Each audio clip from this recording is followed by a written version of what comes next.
Welcome to the Gastro Girl Podcast. We bring together patients, experts, and health advocates who are all here to help you optimize your health. Here's your host, Jacqueline Garland. Hey everyone, welcome to the Gastro Girl Podcast. This episode is going to focus on the IBD and IBS overlap, what patients need to know. Now, we have three amazing and wonderful guests today that we're going to welcome to our conversation. First is Johanna Ruddy, who you've seen before on some of our episodes. She's from the Rome Foundation and also co-creator of Tuesday Night IBS on Twitter. We're also going to welcome Dr. Katie Dunleavy, who's a fellow in the Division of Gastroenterology and Hepatology at the Mayo Clinic in Rochester, Minnesota, and also the amazing patient advocate, Tina Aswani Omprakash, who's a patient thought leader and founder of Own Your Crohn's and co-founder of South Asian IBD Alliance. She's also a Master of Health Policy candidate at Mount Sinai Icahn School of Medicine. So let's jump right in and get going. Dr. Dunleavy, can you please give us just a brief overview of what IBS is, what IBD is, and then what does it mean when we hear about this overlap between IBS and IBD? Thanks so much for having me today. I'm really excited to talk about this topic. It's something that I find very interesting, and I think that a lot of patients will also find very interesting. When I think about what inflammatory bowel disease is, it's composed of at least two conditions, so Crohn's disease and ulcerative colitis, and there's a subset of patients who might also have indeterminate colitis. And really, this is an autoimmune condition that's chronic in nature, and after years or months of inflammation, that can lead to changes within the small bowel or the colon. This is something that is becoming more common over time. We're seeing over 70,000 new cases of this every year. And normally patients need a variety of different testing in order to get this diagnosis of inflammatory bowel disease. So everything from blood and stool testing to maybe abnormal CT or MRI scans, as well as abnormal colonoscopies. And there is an increased risk of cancer for patients who do have inflammatory bowel disease. On the other hand, when we talk about irritable bowel syndrome or IBS, this is really a disorder of the gut-brain interaction. We use our diagnostic criteria from Rome 4 in order to define this disorder. And we do tend to see this more frequently in women more than men, and it can be up to 15% of all adults who may be diagnosed with irritable bowel syndrome over their lifetime. Unlike IBD, this may not require hospitalization, but it still has lots of frequent touches with healthcare providers throughout the course of a lifetime, and can also lead to decreased quality of life. So when we hear about the overlap between the two conditions, what does that mean? A person, it's like, is it a chicken and the egg scenario? Does IBD happen first and then IBS, or can IBS cause IBD? Like, what's going on here? I think that's a really good question. And I think it's something we're still trying to determine more about. What I tend to see, because I take care of a lot of patients who have inflammatory bowel disease, is I might see someone who was maybe initially diagnosed with IBS before having full diagnostic workup, and then later on diagnosed with IBD.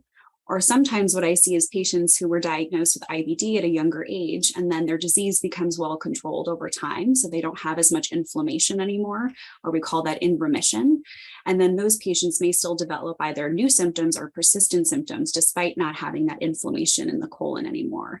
But I think really importantly, they're both chronic illnesses. So it's something that patients have to live with for the duration of their life, because neither of them have a cure. And I think that when we think about the types of symptoms that both of these cause, they can be quite similar, which is why we tend to see the overlap in patients. And I think we're trying to do work in both realms to understand exactly what the mechanism is and how they interplay with each other. And that's why this episode is so exciting for us, because we have two amazing patients. Not only are they patient advocates in their professional lives, but they're also both living with the different conditions. Johanna, you have IBS, and Tina, you have IBD. And do you have IBS overlap with your IBD as well? Yeah, I do.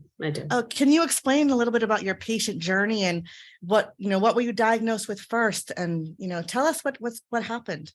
Yeah, sure. Thank you, first of all, for having me here today. I was actually diagnosed with IBD when I was 22 years old, about 17 years ago.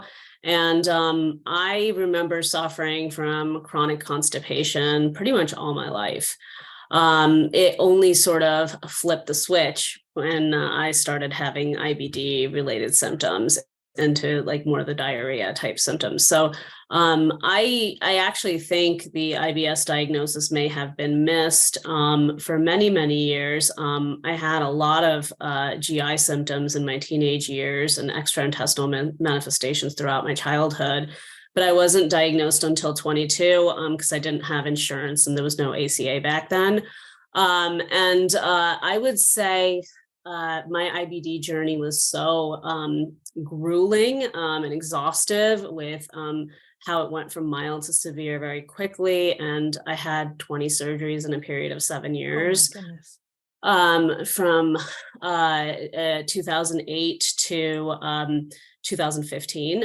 So it was a very difficult period. But what was noticed was in about 2013, during my third episode of C. diff, which is an infectious disease due to prolonged use of antibiotics, which I had a lot of in my course of IBD.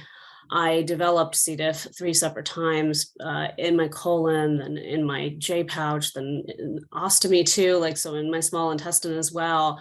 And this episode of C. diff left, behind post-infectious IBS, and they called it post-infectious IBS-D for diarrhea because it was profuse, but my C. diff results kept coming back negative. So at this point, I was finally diagnosed with irritable bowel syndrome. And once we did get the IBS-D under control, it switched right back to constipation. And I think since 2015, it is a known fact, in my case that I am suffering from irritable bowel syndrome mixed with multiple other GI disorders, including gastroparesis, and the IBS is also kicking off things like small intestinal bacterial overgrowth. So there is an interplay of a lot of different GI disorders going on here.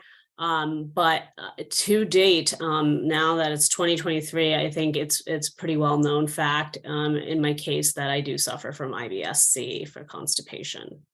That's really interesting. I mean, your journey is, I can't even begin to understand it. It sounds like you've been through so much for so long. And now I understand why you do what you do to really help other patients. I mean, it's really admirable and inspirational that you can bring your story and share it like that, because it gives hope to those who are listening and may be struggling with the same thing. And, what you said about being diagnosed, they missed the diagnosis as IBS early. Johanna, you had a similar experience, didn't you, with your journey to get to an IBS diagnosis?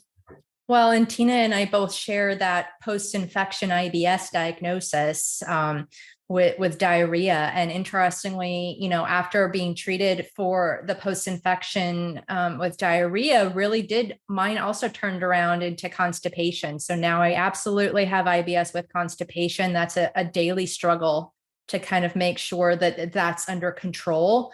And of course, diet plays a big part in that. A lot of just behavioral modifications play a role in that. Medication plays a role in that for me as well. But yeah, it's interesting that so many patients can go undiagnosed for so long with really profound symptoms, really severe, profound symptoms that are deeply impactful on quality of life and diet and everything. And yet, not get that diagnosis and that management that we know is available. So it's a little bit disheartening. And again, I love that this is why Tina does the work that she does, and she does it so well and advocates for these patients with IBD, and the reason why I'm doing the work that I do as well. So we don't want to put Dr. Dunleavy on the spot, but we will, because you're the only provider here. So why do you think that these, not necessarily these specific cases, but in general, why there's a delay in accurate diagnosis for IBS or even IBD? Are the who's, I don't want to put blame here, but are we not articulating to our providers what's really happening? Are the providers not asking the right questions? Shed a little light on that. And again, we're not putting you in the hot seat, but you are the doctor, so we're kind of putting you in the hot seat a little bit. That's okay. I don't mind being in the hot seat. I think it's a really important question, because this is not the first time I've heard people struggle with a diagnosis in this area.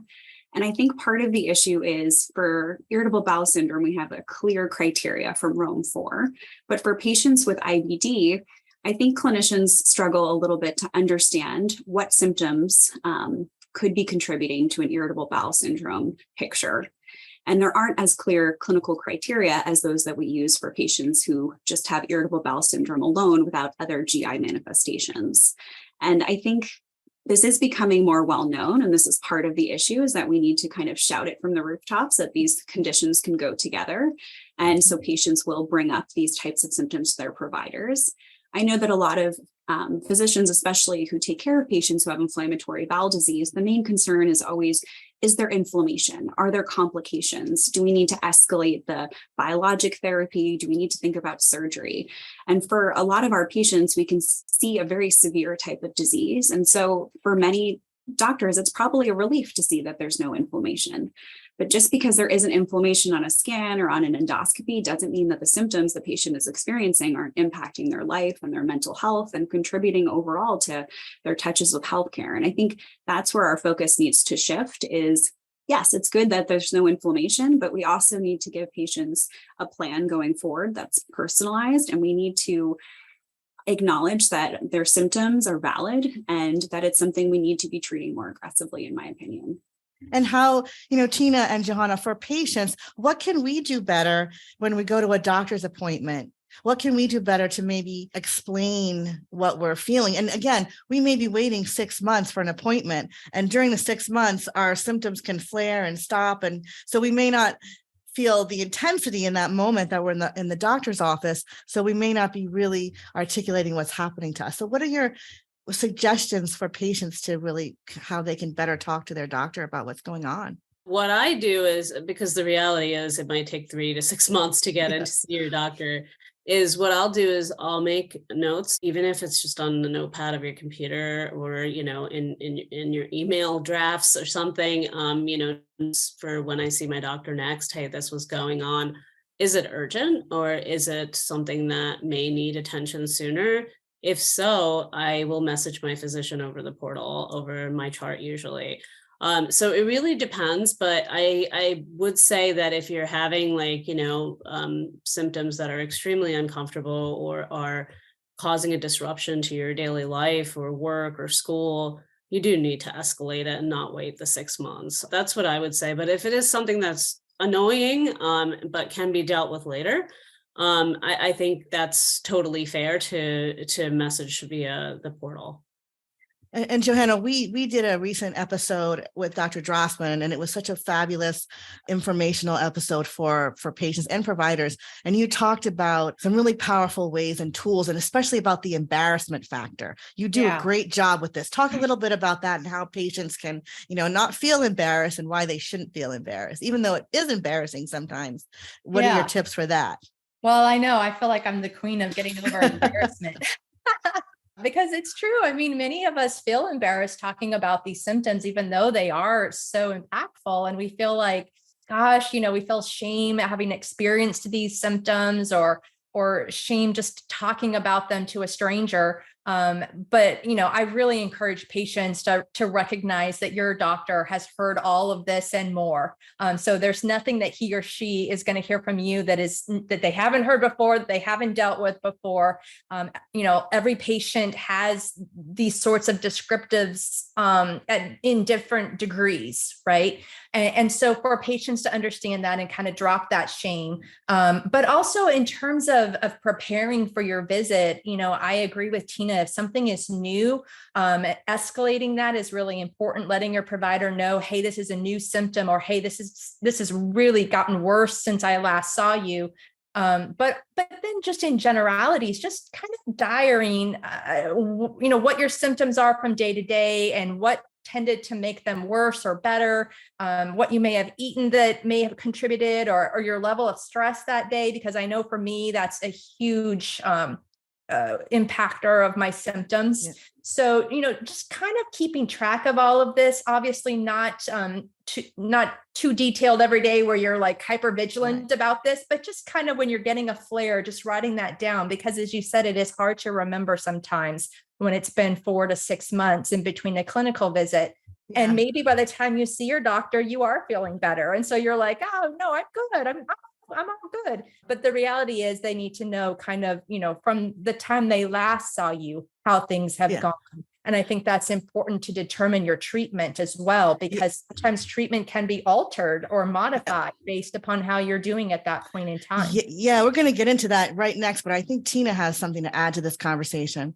Tina, what do you? Yeah, thank you so much, Jacqueline. No, I completely agree with you, Joanna. I think what's tricky about this is that, sometimes we feel so well at our appointments that we forget to escalate something that might have happened even 2 months ago.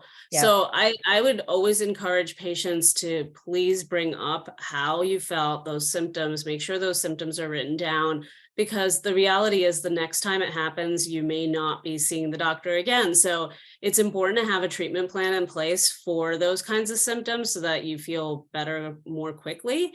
I did also want to add a point about like shame and stigma.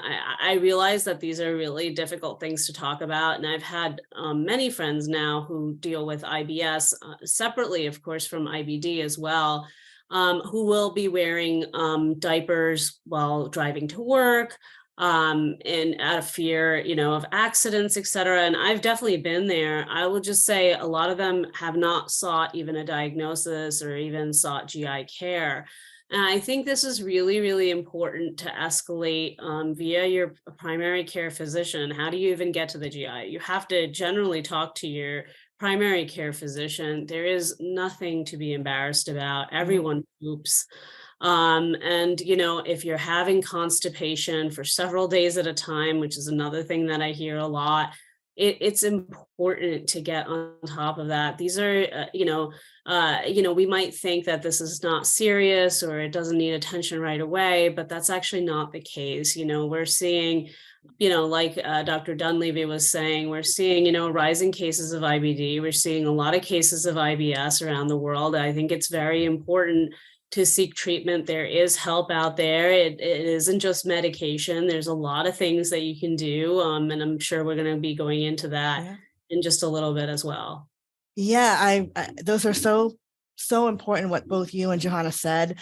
And absolutely. And I'm going to pick up what Johanna said and what you said about treatment, why it's important to really share as much as you can without feeling ashamed or embarrassed.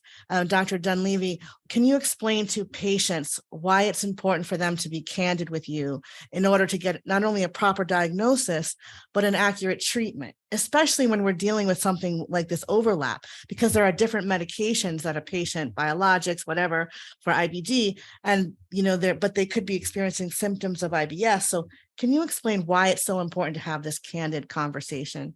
I appreciate the question because I do think that it comes from both sides. I think we both have to be open to hearing the new information. I think there's nothing worse as a patient when you come into the room and you feel like your doctor's already decided on a plan before they've even spoken to you. And so I think our job as physicians is to really listen, and that means taking a good history. And so I ask my patients most of these questions every single time, even if the first thing out of their mouth is, I feel great, because just because they feel great doesn't mean they still might not have one or two symptoms like incontinence or urgency or change in bowel habits or pain that comes and goes. And I think it's important for all of us to get a better understanding of that. I wholeheartedly agree. We hear all sorts of things all the time, and this is our job. We want to help you, make you feel better, but we do understand that it's embarrassing. And so sometimes we ask all sorts of questions that may seem strange, but there usually is a purpose. When it comes to constipation, I think we really underscreen for things like pelvic floor disorders as well. And so that's something that I make a big point of in my practice to ask about, someone's history with pregnancy or deliveries or the types of manipulation people might do in order to have an appropriate bowel movement. And it is really important, as Tina said, to make sure that you're first and foremost telling your family doctor so that they can escalate if you need to see a provider that's more subspecialized. And I will say that all of the things we've talked about so far are really important. And I think it's important to screen for things like mental health issues at these visits, as well as disordered eating patterns that sometimes go along when we're having issues with our stomach or our digestive symptom. Substance use can also vary based on our stress levels and everything else going on in life. And so all of these things are important and should be kind of going through our mind. And so we're not trying to be invasive when we ask questions, but we're just trying to get a full picture. Yeah, and just to add to the full picture of the questions, and I know we just talked about this, Johanna, with Dr. Drossman, the importance of the physical exam. And a lot of patients wonder why when they go to the office, the doctor's just asking me a question, but he's not touching me. He's not touching my abdomen to see if I have pain. Johanna, we just talked about this.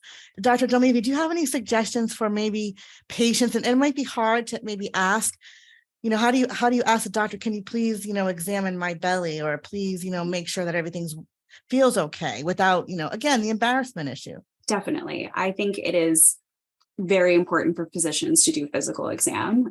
I did most of my training in Ireland, and so that is their big physical exam process. But at the very least, if you're seeing a gastroenterologist, they should be fully examining you, especially your abdomen, ruling out things like Carnot sign, because abdominal wall pain can be a common component in all of these disorders. And if appropriate, a rectal exam should be done in the office, which can be uncomfortable, but there should be a chaperone present and someone there in order to make you feel comfortable if it's something you're willing to undergo. As a patient, I think I would say something such as, I would feel more comfortable if I know that you could examine my stomach, or if I know that you could rule out something worrisome while I'm here in the office today. Sometimes I wonder if maybe people feel like patients aren't interested in a physical exam and they just want to get the tests done. But I think I would never feel uncomfortable bringing it up to a physician. It's their job. It's what they should be doing. I'm so glad you said that. Johanna, do you have anything to add about that? I know you and Dr. Drossman are real big proponents of this. Huge. And I think it is so important from the standpoint of the patient accepting the diagnosis and feeling reassured that nothing was missed.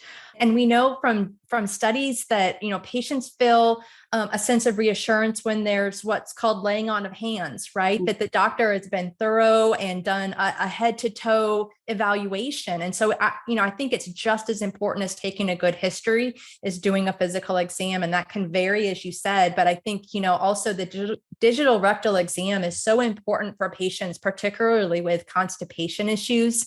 As you mentioned with pelvic floor, I don't think that particularly female patients recognize that pelvic floor issues can be a part of chronic constipation or IBS with constipation.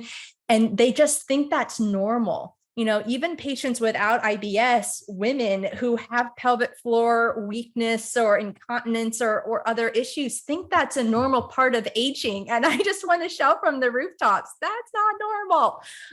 I've had so many problems with pelvic floor issues, and I've had pelvic floor reconstructive surgeries, and it has been very difficult. And I think, talking about that, normalizing that conversation too is really important. Again, that level of stigmatization that female patients feel about, they're to blame for this somehow because of their condition. And I just want to reassure patients that is not the case, and that, a good physical exam can help to reveal some of this and get you on track to feeling better and getting that pelvic floor issue under control too. Yeah, we've seen more and more patients sending us emails after we did a couple of other podcasts with Dr. Brenner on constipation. Then we actually interviewed a pelvic floor therapist, and people were just, buying different kinds of laxatives and over, back and forth. And after a while, Dr. Dunleavy, what happens? They don't work, and the patient's frustrated, and they had no idea that pelvic floor could have been a possible reason for their lack of response to those medications, and that there's something else going on. It's not about getting more water to the colon or getting the colon to move. There's something structurally going on that is impacting that. But I want to get into the good stuff, which is everyone wants relief, right? Everyone wants to feel better. So once we've had our conversations with our healthcare providers, we're really understanding what's going on. What are the treatment, and again, we're going to talk about treatment options for IBD, and then how do you consider the treatment options for IBS, and where is there overlap, and how does that work? And I'd love to hear from Tina too, about how she's made that balance in her life. But let's start with Dr. Dunleavy. And what are the options for a patient that presents with IBD and then also IBS? Excellent. So I think when we have a patient who has inflammatory bowel disease and they're now coming with new or persistent symptoms, first and foremost, we need to rule out active inflammation. We can do that a variety of ways, sometimes stool testing or blood tests. Sometimes we need a CT or an MRI enterography. And sometimes we need to do an endoscopy, like a colonoscopy. But once we feel really comfortable with that there's no inflammation and we don't need to escalate the inflammatory bowel disease medications, then I think we need to approach each patient and personalize what we're doing. So if someone has had multiple surgeries before, we might also need to think about certain surgical complications. In a lot of Crohn's disease patients who've had inflammation in their ileum or a portion of their small bowel, we also need to think about other disorders like bile acid malabsorption, which can be screened for using blood or stool testing as well. And there's also simple treatments for that. We also need to think about pelvic floor disorders. If constipation is something that's new or ongoing. And there's other types of kind of infectious etiology, like Tina mentioned, she struggled with issues with C. difficile. And so infections can also be a prominent feature in IBD. And we need to make sure we're ruling that out from the beginning. I think it's really a multidisciplinary approach is the best way when we talk about any of these disorders, and especially the overlap of the two. So certainly having a gastroenterologist who's willing to work with other providers to make sure you're getting the best care that you're able to accessibly manage on a daily basis is really important.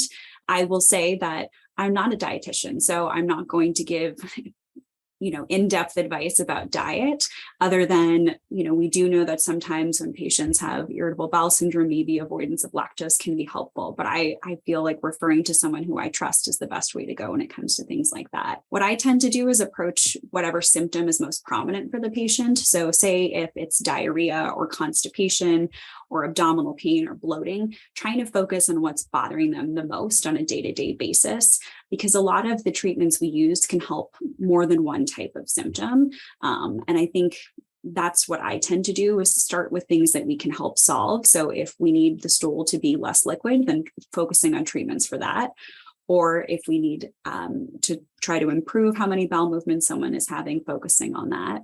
And then I think, Joanna can speak more clearly to this, but using things like newer modulations like gut hypnosis or CBT therapy in conjunction with medical management, I think when we do all of these things together is when we see the best kind of overall outcomes for patients. Yeah, we've seen countless studies on the multidisciplinary approach to not only IBD, but also IBS care, and the behavioral health aspects, whether it's cognitive behavioral therapy tools or hypnosis tools, can be very helpful. And we could talk a little bit about that. But before we do that, I really want to jump in with Tina to get a real world case study, if you will, on how you manage the overlap and what things you did. And again, our listeners out there, there's no one size fits all approach here. So whatever works for Tina may not work for you. So that's why it's important to work with your provider like Dr. Dunleavy or another healthcare provider that you have who can guide you in the best way for you. So, but I'd love to hear, Tina, how you managed, you've got a really challenging health journey. So how did you manage all of this? That's a great question, Jacqueline. And thanks for making that disclaimer. I do want to emphasize that my case has been extreme in many ways, and that I've tried very hard to get on top of it. And, at this point in time, I feel comfortable with, the way that things are going. But for a while, it was very tricky. So I think I was telling you all, like in 2015, finally I got that IBS-C diagnosis, and treatments were tough. I was starting to develop signs and symptoms of like bloating, which was pointing towards SIBO.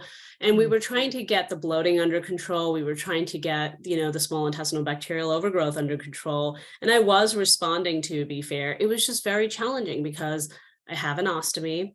There was a point in time when I had a J pouch. That J pouch was, diverted, and I was given an ostomy, and then it was finally pulled out. But trying to manage those challenges, like Dr. Dunleavy was saying, bile acid malabsorption can occur, but also when you don't have a colon, trying to manage, flipping the switch on constipation, taking Miralax and things like that could result in, explosive diarrhea, could result in your ostomy bag exploding, especially overnight. And these were many challenges that I had to face during that time, and still do to an extent. It turned out for me that I actually had obstructions throughout my bowel. They were corrected last about 14, 15 months ago in an emergency laparotomy. But it took several years to figure that out. No one was able to locate the source of obstructions until my bowel started becoming necrotic. And in November 2021. So again, my case was very extreme, but it was this dance that we sort of had to do from like 2015 to 2021, trying to figure out, okay, how do we get her bowels to move? Because it isn't as simple as just getting water into, in my case, the small intestine to get things moving. There were significant obstructions that were complicating the constipation diagnosis, and I was chasing them. So I did end up, at Mayo Clinic, for instance, trying to chase, why is this constipation so severe that no meds are working? And gastroparesis was found, but then I was like, but it's lower than that. There's something obstructing or something just slowing down before it goes into my ostomy. Of course, that was figured out just recently before a surgery. But where I'm going with this is, don't give up hope. Don't just stop. If you feel like something is off with your body, you need to escalate that. You need to keep advocating for yourself. You know your body best. I was told all sorts of things. I'm not going to lie. Oh, you must be depressed. Oh, you've been through so much. Of course, you're going to feel this way. No, there's something really wrong with me. And I had to go through several specialists, unfortunately, and travel to finally have someone hear me and diagnose me. We got the gastroparesis well controlled, but I was still having problems. So my physician, I started seeing a new motility GI in New York. And she was able to finally say, Tina, I cannot say with any kind of certainty that you have chronic intestinal pseudoobstruction. I really think we need to evaluate the surgical side of things. So again, very complex case, but when you think that things are just not being resolved and you're not responding solely to medications, you have to look at other things, right? So for me, I looked at acupuncture, I looked at pelvic floor physical therapy, CBT, meditation, all sorts of things. And I did the best that I could with them. And when I was still having symptoms, I kept advocating for myself because I knew that something just wasn't right. I'm going to be very honest with you. Pelvic floor physical therapy was a life changer, like a game changer for a lot of my obstructive type constipation symptoms, but it was also a game changer in terms of, I think Johanna was mentioning earlier that, a lot of times we think that, as we're aging, we might be peeing a lot or that it's normal to have some incontinence, but it's not. And with all the surgeries that I had, the J pouch, ostomy, you're getting really close to the bladder, you're getting really close to a variety of different organs.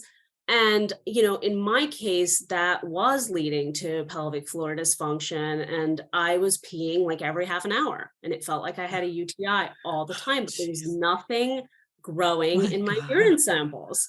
It was classic pelvic floor dysfunction. So I do want to say all these little nuances, like you're peeing too much, or, something's getting obstructed here, or something, you have to make a note of it, mention it to your physician. Someone's going to pick up on it eventually. And I think I've gotten to a point where I have so much better quality of life because of things like seeing my psychologist, because, I'm able to sort of normalize and understand and deal with the anxieties around living with multiple chronic illnesses. And also dealing with this with pelvic floor physical therapy and getting myself stronger to be able to do all the activities that I want to do. But also acupuncture has been a game changer on so many fronts with regards to this as well. So, they focus on my motility and various other chronic issues, but it's very important to keep in mind that there are multiple modalities that you can explore in addition to medication. And I am continuing to take Miralax today. The obstructions are clear. And I clearly have IBS-C and need the Miralax twice a day, and that's fine. And we've figured out a regimen, and I take things like magnesium in higher doses to help things move through my bowels. So it's do you have to do anything with your diet? Excuse me, your diet. Do you have to make any dietary changes too? I definitely did. And thank you for bringing that up, Jacqueline. With regards to diet, I'm vegetarian. So this is very tricky when you have no colon and an ostomy, and there's a lot of fiber in your diet. So I end up pureeing a lot of things, especially with the gastroparesis that I have going on. So I have a lot of vegetables in my diet, and I eat a lot of soups. I made myself a blueberry strawberry smoothie this morning with protein powder to keep things moving, but also make sure that I'm getting, essential vitamins in my diet, because a lot of us with IBD may have some malabsorption. Even with IBS, we could have some malabsorption. So it's very important to make sure you're getting your vitamins, seeing a GI dietitian who's monitoring these things, because mine is, especially like with fruits, she's very strict to make sure that I'm getting my smoothies in, because the deficiency of vitamin C is actually very common in IBD patients and can lead to things like scurvy in patients. So we have to be I think Dr. Dunleavy knows all about this with the studies she has on this. So I just want to emphasize that, vitamin D, B are very important, especially in IBD patients, but the one that's often forgotten is vitamin C. So we need to be making sure we're getting it in somehow. Yeah. And I love the fact that you mentioned, again, I don't even know what to say about your journey. You're an inspiration. And I read in your bio, you're a candidate for a master's in public health, which is a lot of work, and addition to all your advocacy. So you are truly a rock star in my eyes. And I really am so grateful that we have you on the podcast today. Now, I'm blown away. I knew you were very ingrained in the IBD space. I didn't realize you had all of these things going on, and I'm just, oh my God. And you're a beautiful person inside and out. It's amazing what you've been through. And I want to bring in Johanna, because she's dealing with IBS. And I want to talk even more about the multidisciplinary approach, to bring in more of the behavioral side, because we have this wonderful, science around cognitive behavioral therapy and the power of hypnosis. So Johanna, I know you've been itching to talk about this. So let's talk how patients like Tina and others who have whether the overlap or just IBS, or just in general, like who may suffer from, cramps when they're stressed out or something. Like, tell us about this and how we can work it into our regimen and ask our providers about it. Yeah, well, thank you. So I think one thing that Tina explained really well is the benefit of a multidisciplinary approach. She uses diet therapy. She uses her medical management. She uses her brain gut behavioral therapies. She uses CAM therapies, and all of that together has been really effective for her in regaining her quality of life and allowing her to do the things that she needs to do and wants to do. So I think that's a great testament to what we've all been preaching for a while now, is that the power of the multidisciplinary approach and integrated medicine, right? But yeah, to your point, Jackie, I think, we're just now starting to see GI embrace brain gut behavioral therapy. And the data has been around for decades, particularly around hypnotherapy for IBS, way back in the early 90s with Peter Warwell's studies showing the efficacy of these treatments in IBS patients. And we're just now seeing, the GI societies and patient groups really starting to embrace the use of these therapies as an adjunct therapy to the rest of what we've discussed. And so I think there's tremendous benefit for patients, whether they have IBD or IBS, to really investigate the use of cognitive behavioral therapy, which includes a component of mindfulness and diaphragmatic breathing, which is a guided breathing technique, and relaxation as a part of this reframing of your thoughts and your processes around your illness. And so it's very specific to your symptoms. And a lot of patients like myself and probably Tina to a certain extent, if we're honest with ourselves, will admit that we have symptom-related anxieties. We have symptom-related depression many times when we are just really, in a major flare and we're feeling sad that we can't do the things that we want to do when we want to do them. And so some of that will drive our symptoms as well, because we know that brain gut axis is really active in IBS, right? So cognitive behavioral therapy is kind of helping us to reframe our thoughts around our illness, helping us to understand how our brain is driving that, and to get a better handle on how we respond to our symptoms. And then, with gut-directed hypnotherapy, we're utilizing guided hypnosis to put ourselves in a state of relaxation. The guided protocol, the North Carolina protocol that's used in a lot of the apps right now, is really designed for IBS. And so it's focusing not just on abdominal pain and bloating, but also imagery around regaining better control over your bowel habits. So for constipation, there's guided imagery that's moving your bowels. For diarrhea, the opposite, guided imagery. And so, a lot of patients benefit tremendously. And even if they don't see benefit in their symptom reduction, they see benefit in their overall stress reduction, in their response to their illness, in their levels of anxiety and improved quality of life. And so I think there's tremendous value in patients investigating these therapies on top of the other things that they're doing, and expanded access through digital apps like Mahana's IBS, like Medame's Regulora, which provides the hypnotherapy, are great ways for patients who may not have access to a GI health psychologist to be able to use these evidence-based treatments. And I just want to mention that both of those are FDA cleared for use in IBS, which is really important to me as a patient to know that they went through the clinical studies to get these cleared by the FDA. Thank you, Johanna, for that insight. And the other thing I wanted to point out is GI psychologists and psychogastroenterology is such an important area that's developing, it's evolving. It's been around. We've had pioneers like Dr. Kiefer and others, and but there's not enough. There's not enough of these psychologists for everyone.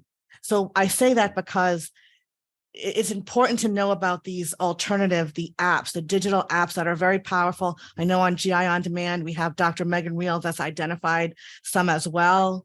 Nerve is one of them, gut-directed hypnotherapy for IBS. Right. But the point is, these are all good ways that patients can sort of take control and not feeling like, oh my God, I have to wait 6 or 8 months to see a GI psychologist. There are things you can do now that could make, like you said, reduce your stress. My IBS is most 90% triggered by stress. Some diet things, but stress. But I've always used guided meditation, visualization, and things like that over the years that has really helped me. So my point is, you're both absolutely spot on, Tina and Johanna. Dr. Dunleavy, how would you, in your practice, recommend these to your patients, or how would you have other providers? What are your suggestions for other providers to broach this topic? Because, patients are a little sensitive. You don't want them to say it's all in your head. We're not saying it's all in your head, but there is evidence that shows a connection between the gut-brain interaction and symptoms that you're experiencing. So this is why we're saying this. I think it's a really good point, because that's the first and foremost, is we don't want people to think it's in their head. Yeah. But we do know that there's such a clear connection between the brain and the gut. And I think going through and explaining that process is really helpful. For instance, sometimes we do prescribe neuromodulators and medications that are used, in other disciplines as antidepressants. And so before ever prescribing that, you need to have a conversation about why these work on the gut, not why they work on the brain. And so I think that as providers, we should not just be giving medications, but we should also be saying that other multidisciplinary things such as yoga or meditation or hypnosis or CBT are essential to getting your quality of life back to a point where you feel confident and comfortable. And I think that we shouldn't just be prescribing medications, but also offering alternatives as well. I think sometimes people, especially with IBD, feel like it has to be one or the other. I either do my medications and follow what my doctor says, or I do this alternate route. And I think you can do them together. And I think that's the beauty of having a team that you work with, is that you can have both involved together. But sometimes it means that you need to be the first one to bring it up. Maybe your doctors are not going to bring up the alternative ways. And I think that it's completely appropriate, and that your physicians should be up to date on knowing how effective a lot of these medications as well as alternative therapies can be. Such great words of wisdom. And we have great resources. We have the Rome Foundation and everything that Johanna's doing. Tina's doing amazing with the South Asian IBD group and your patient group, Own Your Crohn's. There's so much wonderful resources out there. We do it on Gastro Girl, GI On Demand. We have education programs. We have podcasts on a lot of the topics that we've covered today. So you're not alone. If you're listening out there, you're definitely not alone. Before we end this, does anyone have any final words or tips for either patients or providers about, living your best life and thriving if you have some of these chronic illnesses, or even this overlap between IBD and IBS? I just wanted to say thank you, Jacqueline. I wanted to add one other point, just going back to what Dr. Dunleavy was saying about asking your physicians about doing other things besides medications. I remember this coming up when I started seeing my gastroparesis specialist. I asked her, what other complementary alternative therapies do you suggest? And she actually wanted me to see her GI dietitian, but she said electroacupuncture can work really well in gastroparesis, and she printed out a study for me. And she's like, if you're able to find somebody who can do electroacupuncture for you, it may be very helpful.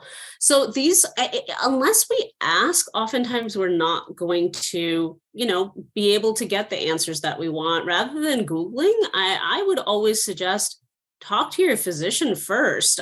Then you can Google and look for providers potentially, is what I would suggest. But I think without asking, without taking that initiative, it's very hard to know the credible medical information. So that's what I would recommend. As far as just, any last thoughts around, all of this, I think it's very, very important, again, to make sure you're advocating for yourself, writing down questions before every visit, and really trying to understand, what are you feeling in this process, and sharing what you're feeling, both physically and emotionally, right? Both of these diseases, and I know we often refer to IBS in this way, CBT can definitely help, but I also find that it's been very helpful in terms of accepting my IBD diagnosis too. So I think it's very important to be in tune with your bodies, and also to seek support. Talking to other people like yourselves, like Joanna, like you, Jacqueline, who are also patients, is very, very important for us to also feel like we're being heard, we're being seen, and we're not alone in this process. And that we can get help just like others have too, regardless of the severity or the degree of illness, whatever it might be, there is hope out there. And so I always suggest that to patients as well. Great. Johanna, final comments? Well, I think number one is to make sure that the provider who you're seeing is providing patient-centered care and shared decision-making. Because with both of these conditions, the patient needs to be a part of the conversation when it comes to treatment and needs to share in that decision-making process. So if your provider is not sharing in that 50-50 with you, then they're not your partner and you need to find a new one. Because a partnership is really what you need when you're dealing with chronic health conditions like IBS and like IBD.